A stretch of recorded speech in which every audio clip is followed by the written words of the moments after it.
Hello everyone, welcome to this video for ChessBase Magazine Extra. And in this video I would like to discuss with you the most recent developments in the Sicilian Four Knights.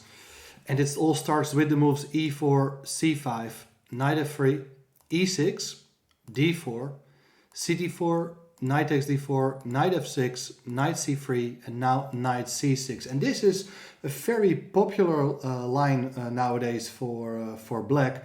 I've been playing it myself as well. I've analyzed it quite extensively, and well, as you know, also for the move by move column for ChessBase Magazine, I've analyzed the recent game of Caruana against Giri in the candidates tournament, in which Caruana decided to play the move a3, not going for the main lines, but also contains certain venom as well.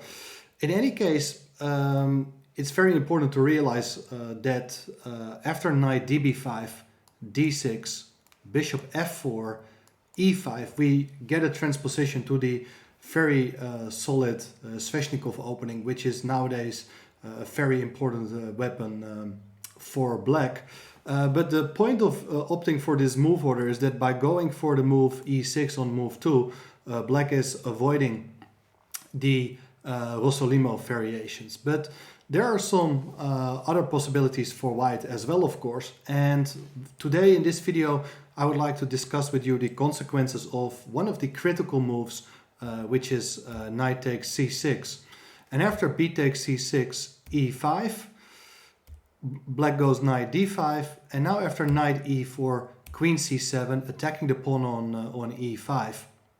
White will go f4, and this is a key moment for to have a brief talk for what are the possibilities for black here. So the main continuation here is now the move f4 has been provoked by black to put the queen on b6 and prevent white from castling. This is considered to be the main line. It has been analyzed very deeply, and well, lines can easily reach move 30 or 40, and you're still in book. So that is not to everyone's taste. But there are other possibilities as well, and particularly the move rook b8 is quite interesting. It's a move I have extensively covered in an opening article for the ChessBase Magazine in number 201. And this is a very tricky move, and practically it invites white to play very aggressively, offering black the chance to sacrifice a piece. Well, you can find all the details about that particular line in number 201. But there have been some updates, and these updates I would like to share with you, because, well, for instance, there's a very nice game between Aronian and Mamedyarov online event, and before we're going there, it should be said, of course, that c4 is the critical line. It's that piece sacrifice I wanted to let you know, because after c4, bishop b4, the king will go to e2, and now black wants to castle. And this is the line I have analyzed very deeply, and I'm not sure it is completely sound, but black will definitely get active play with the king in the center, with ideas to play d6 or f6. There are some development problems for white. And that's what we get to see in the coming lines as well. But first, let's have a look at the alternatives instead of c4, because in that Mamedyarov game with Aronian with white, Mamedyarov with black, the move a3 was played to prevent that bishop check on b4, and now queen b6 is still quite a nice move. Queen f3 was played by Aronian. And here in my notes, I do actually mention that black should consider to play the move a5.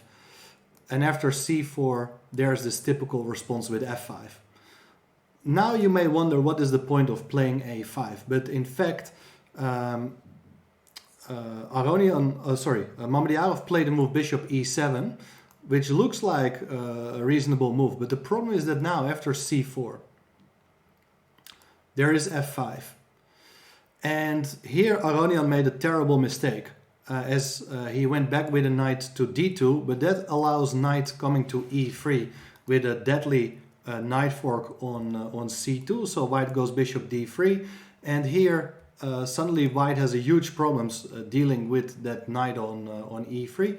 There follows g5, very aggressive move, but very typical for this line, with one of the points being that after f takes g5, you can sneak in with your queen to d4, and suddenly white's center is collapsing.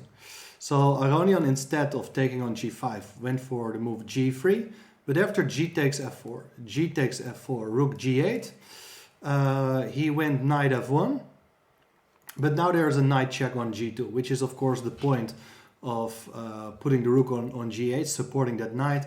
And in fact, it's completely game over, because after king e2, there follows queen to d4, another great move.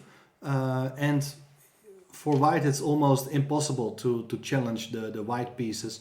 There followed knight g3, attacking the knight on g2, but that is nicely met by the move rook takes b2. So you see that black keeps his king in the center, but activates the rooks on the open files. And then we see the vulnerability of the white king on e2. So after rook takes b2, bishop takes b2, queen takes b2, king f1, it's possible to take on a1 with check, but knight h4 is actually much more precise, and it's time to resign here, because rook on a1 is hanging after the queen moves. Even if you give the check on h5, you can just go away with your king to d8, for instance. Rook is hanging, as I said, but there's also this mating threat with queen to g2, and after king e1, knight f3 comes, and so on. So, well, you don't get to see that very often, that a super grandmaster loses in a miniature in only 21 moves.